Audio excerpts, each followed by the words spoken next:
آ, آج ہماری جو پریس کانفرنس ہے یہ بنیادی طور پر جو اس وقت کا ملک کی معاشی صورتحال ہے اس کے حوالے سے بات چیت ہوگی.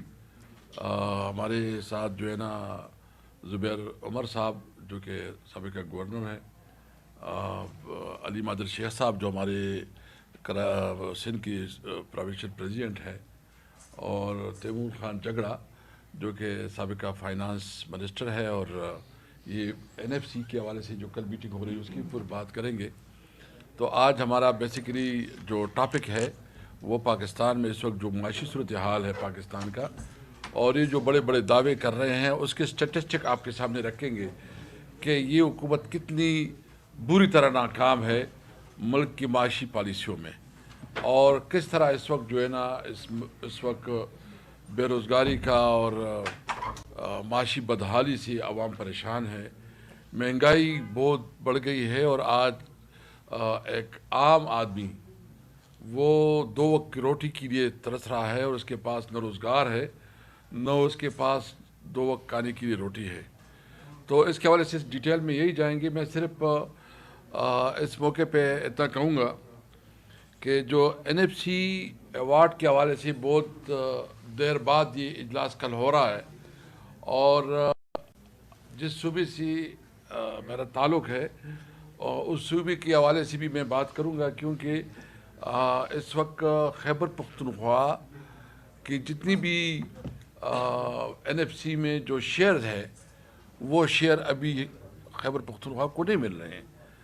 اس کے علاوہ جو ایک کمٹمنٹ ہوئی تھی سرتاج عزیز کی جو کمیٹی بنی تھی, اور انہوں نے ایک پورے خیبر پختونخوا کے ساتھ جب فاٹا مرج ہو رہا تھا تو ایک کمٹمنٹ کی تھی کہ 1000 ارب روپے ہم 10 سال میں اس کی ویلیو کے مطابق جو ہے 10 ارب روپے ہم وہ جو ہے نا فاٹا کی ڈیولپمنٹ کے لیے استعمال کریں گے. اور ایک اور وعدہ بھی کیا گیا تھا کہ NFC میں جو شیئر ہے اس میں تمام صوبے اپنا 3% شیئر وہ خیبر پختونخوا یعنی فاٹا کی جو انضمام کی وجہ سے جو وہاں انڈر ڈیولپ علاقہ ہے اس کے اوپر جو ہے استعمال کریں گے. اور یہ بھی کمٹمنٹ کی گئی تھی کیونکہ جب خیبر پختونخوا میں فاٹا انضمام ہو گیا تو اس کی جو شیئر ہے وہ 14% سے بڑھ کے 19% بن گئی, یعنی یہ 19% شیئر وہ خیبر پختونخوا کی. ابھی تک نیٹ ہائیڈر پرافٹ کی جو فنڈز ہیں جو کہ ابھی بلینز میں ہے وہ اسٹیٹسٹک تیمور خان جگڑا آپ کے سامنے رکھیں گے, اور ساتھ ساتھ جو ہمارے دیگر جو گیس کی رائلٹی ہے یا ٹوبیکو سیس ہے وہ سارے جو ہے نا وفاق نے روک کے رکھے ہیں. اور وہ صوبہ جو کہ وار کی وجہ سے کسی وقت سینٹو سیٹو کی جو ایک کی وجہ سے جو ایک انہوں نے کمٹمنٹ کی تھی امریکہ کے ساتھ, تو ہمارے صوبے کو استعمال کیا. ہمارے صوبے میں انہوں نے ایئرپورٹ دے دیا, اس کی وجہ سے سوری پالیٹکس کا مرکز بھی وہ بن گیا. بڑا بیر کا آپ کو پتہ ہے کہ وہاں سے جو فلائی کرتی تھی ساری جہاز, تو اس کی وجہ سے انٹرنیشنل پالیٹکس میں پاکستان اور پاکستان میں خاص کر ہمارا صوبہ اس کا بدترین متاثر رہا. پھر افغان وار شروع ہو گئی. افغان وار کی وجہ سے ہماری رہی سہی کسر جو ہے نا وہ بھی ختم ہو گئی. ایک تو اس کی افغان وار کی وجہ سے بہت مختلف ملکوں کے لوگ آئے, بہت جہادی آئے, انہوں نے ہمارے کلچر ہماری سوسائٹی اس کو بہت بری طرح متاثر کیا. اور سب سے زیادہ متاثر اس پہ کیا کہ ہمارا جو تھوڑی بہت انویسٹمنٹ تھی انڈسٹری تھی وہ بھی وہاں سے نکل گئی, اور وہ جس کے پاس پیسے تھے کہ پاکستان یا کراچی یا لاہور یا ملک سے باہر گئے, اور وہاں اس میں کافی معاشی طور پر ہمیں نقصانات اٹھانے پڑے. اس کے بعد پھر وار اینڈ ٹیرر شروع ہو گیا. وار اینڈ ٹیرر نے رہا سہا کثر بھی پورا کیا, کیونکہ یہ جو خودکش حملے ہو گئے, خودکش دھماکے شروع ہوئے, یہ وار اینڈ ٹیرر کی وجہ سے شروع ہو گئی. اور اس وار اینڈ ٹیرر نے تو خودکش ہو, ڈرون اٹیکس ہو, تو وہ مطلب اس حالات میں کوئی کیا انویسٹمنٹ کرے گا جب بتے کے کالے آئیں, جب اس طرح کے ماحول بن جائے. تو ہمارا صوبہ